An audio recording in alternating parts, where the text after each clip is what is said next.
এখানে যারা প্রাণ দিয়েছে রমনার ঊর্ধ্বমুখী কৃষ্ণচূড়ার তলায়, যেখানে আগুনের ফুলকির মতো এখানে ওখানে জ্বলছে অসংখ্য রক্তের ছাপ, সেখানে আমি কাঁদতে আসিনি। আজ আমি শোকে বিহ্বল নই, আজ আমি ক্রোধে উন্মত্ত নই,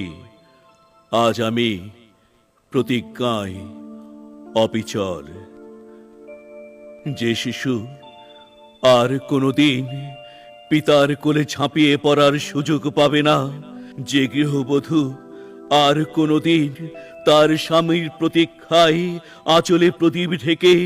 দুয়ারে আর দাঁড়িয়ে থাকবে না, যে জননী খোকা এসেছে বলে উদ্দাম আনন্দে সন্তানকে আর বুকে জড়িয়ে ধরতে পারবে না,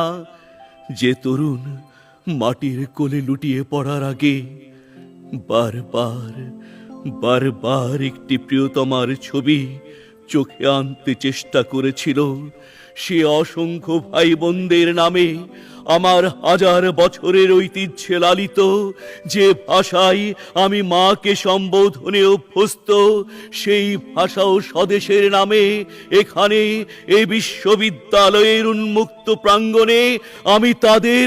ফাঁসির দাবি নিয়ে এসেছি, যারা আমার অসংখ্য ভাই বোনকে নির্বিচারে হত্যা করেছে।